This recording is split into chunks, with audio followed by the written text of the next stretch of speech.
Leader Ian Blackford joins me now. Ian Blackford, welcome. You have issued an appeal this morning to the Labour Party, in particular. Just explain what you've asked them to do. Well, we're going into a critical phase because now, of course, we've reached the end of phase one.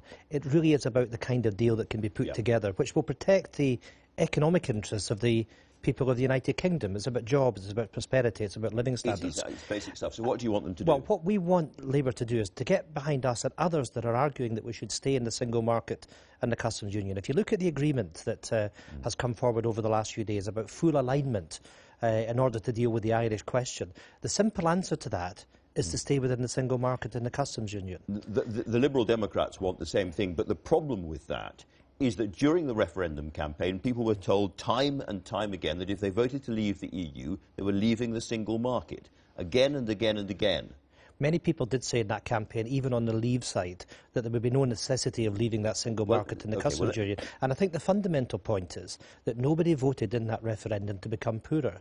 And it's about that threat which is becoming clearer to jobs and prosperity. But they did vote to leave the single market. I'm going to demonstrate to you why. Just hang on 1 second. Let's look at what people were saying during the referendum campaign itself. The British public would be voting, if we leave, would be to leave the EU and leave the single market. Should we come out the single market? I think that is almost certainly would be the case, yes. Do you want us to stay inside the single market, yes or no? No, we should be outside the single market. I had Michael Gove in that chair, and I said, after Brexit, will we be in the European single market, yes or no? And he said, no. And he was right. So we won't be in the European single market. Yeah, absolutely. We'd be out of the single market. That's the reality. Britain would be quitting the single market. So you can't really say that voters didn't know what they were voting for. They were voting to leave the single market. They did vote to leave the single market. Time and time again, I was asking people in that very chair, and they said the same thing on either side of the campaign, we're out of the single market. That's what people voted for, and therefore it is breaking trust with the voters to say we should stay. I don't accept that. I think there were an awful lot of untruths that were told in that campaign. But let's go back to the famous bus, the 350 million that was going to be invested on a weekly basis. Well, no, it's not, because it's connected. Because now we know the reality. There's a divorce bill of, they're talking about 40 billion. Many people are actually talking about being a higher figure than that.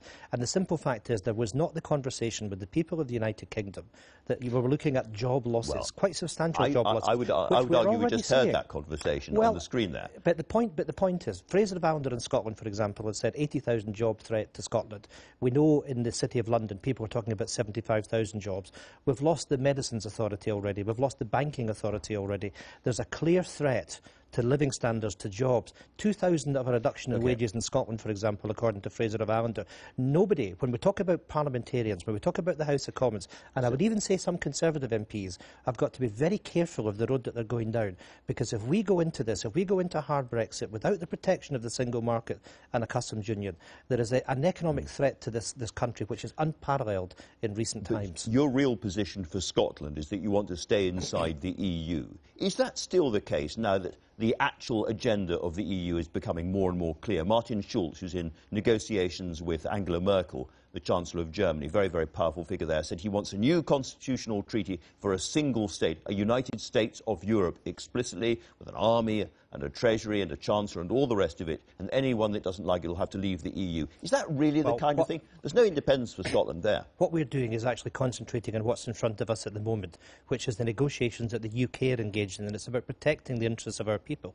And of course, I would remind the Prime Minister that we're talking about 4 nation-states within the United Kingdom. We can see the difficulty she's got in over Ireland. What the Prime Minister should do is pull the First Minister of Scotland and Wales into these negotiations. That's the first point. And she also has to understand that the people of Scotland and in Northern Ireland voted to remain within the EU, and we're asking for her to respect the wishes of the Scottish people and the Scottish Government that have made it clear that we should be staying in the single market and the customs union.